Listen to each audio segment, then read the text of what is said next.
And we want to go to Susie and see what she has to say about Mikaela Shiffrin winning the bronze. And then we can talk about what she says. So it might take just a minute here. I think it's like a 2-minute conversation. But Susie, what is it that you have to say coming in from Cortina, Italy? Let us know. Mikaela Shiffrin settles for bronze in Women's Super G at World Championships. Associated Press, February 11th, 20,214-minute read. Cortina d'Ampezzo, Italy. There was a time not too long ago when Mikaela Shiffrin might have brooded and sulked over a major mistake that cost her a gold medal. Not anymore. The American skier has a different outlook now. Shiffrin was all smiles after settling for bronze in the Super G at the World Championships on Thursday, able to quickly move on mentally from a mistake toward the end of an otherwise perfect run. A medal doesn't change your life, said Shiffrin, a two-time Olympic champion who won the Super G at the previous Worlds 2 years ago. There's bigger things. She should know. Because Shiffrin's life has been upended over the past year. Her father, Jeff Shiffrin, died following an accident at the family's home in Edwards, Colorado, last February. Then the outbreak of the coronavirus in Europe cut short the World Cup season in mid-March just when Shiffrin was attempting a comeback. American skier Mikaela Shiffrin said it was a small mistake during her Super G run at the FIS Alpine Ski World Championships that cost her a shot at gold in Thursday's competition. France's Bombardier agent Zoom Getty Images. The pandemic vastly limited Shiffrin's opportunities for training during the summer, and a tweak back forced her to sit out the season opener in October, delaying her comeback by 5 more weeks. Which makes it all the more impressive that Shiffrin came away with a medal from her first Super G race in more than a year.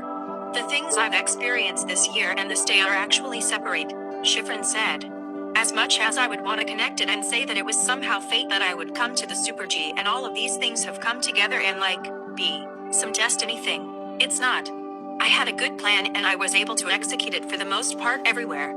So that's satisfying. But it's more a testament to my coaches and the team helping me get the right preparation and having the exact right attitude here than it is about any of the tragedies that happened. Shiffrin was flying down the sun-bathed Olympia della Tofana course more than a half-second faster than anyone else when she drifted wide going over a small jump and had to flail her right arm and pull behind her body to regain her balance in order to clear the next gate. The correction then forced her off the racing line into soft snow. I got really pushed out wide and I felt like one of the course crews slipping the wide line, plowing snow, Shiffrin said. That's not fast. No wonder Shiffrin was shaking her head when she reached the finish, even though as the fourth skier down she had taken the lead. Shiffrin immediately knew that her lead was at risk. Sure enough, Corinne Suter, the next skier down, bumped her out of the top spot. Then Lara Gutberamy won gold by finishing 0.34 seconds ahead of Suter, her Swiss teammate. Shiffrin finished 0.47 seconds behind Gutberamy. You can look at it as a bummer or a really positive thing, that I had a mistake like that and I still managed to get a medal, Shiffrin said. I didn't expect that before the day, but definitely not when I was skiing the course and making that mistake and I was thinking, well, all I can do is tuck now, because it's flat and I lost all my speed. But the rest of the course was just so much fun to ski, she added. It was just like butter. Just amazing. So my feeling after the day is generally just super positive. The Super G is the first of 4 events that Shiffrin plans to ski at Worlds. She's also entered in next week's combined giant slalom and slalom. Already, though, Shiffrin has matched Lindsey Vonn with 8 career medals at Worlds. What's more is that Shiffrin's 8 medals have come in only 10 races. In her final event at these championships, Shiffrin will aim for a record-extending 5th straight slalom world title. Don't heap any expectations on her, though. Not after what she's been through.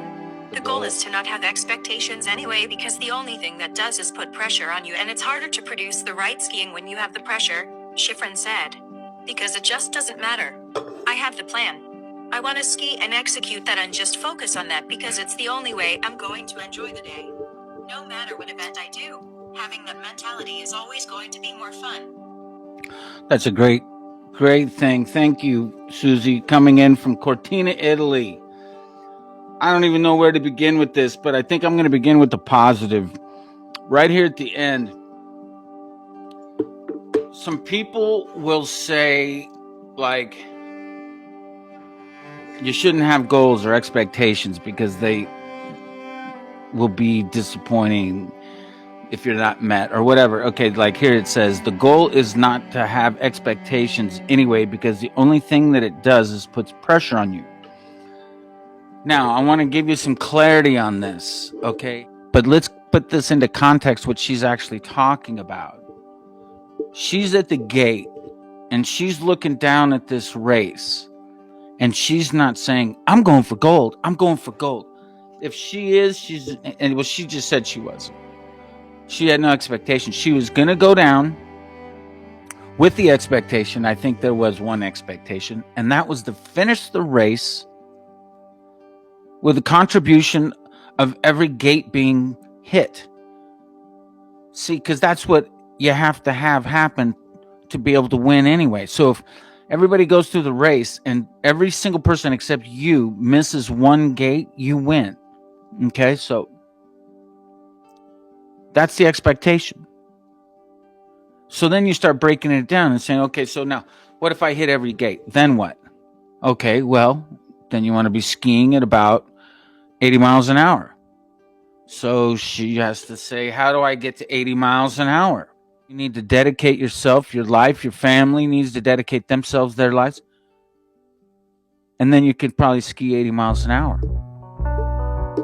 She says, so what if I don't have any of those factors in place? The answer to the question is you're not standing on the podium.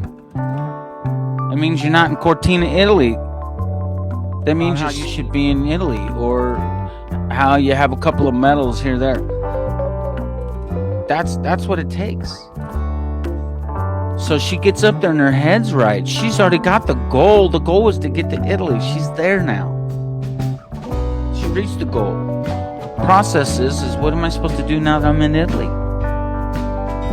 Go drink some Sambuca down at the pub? Toss back a couple of cold pints? No, I don't think so. She's saying, get to Cortina, Italy. I'm going to get on that hill. I'm going to focus. I'm going to do what I trained to do when I snuck on the hill in Purgatory, that cat that called me up last spring. Of course, if that happened or not, I don't know. That's what I would have done. If I owned, one of those hills, I'd be like, look, we got you, girl. And that probably happened. I don't know. Finishing bronze on that podium, that is such...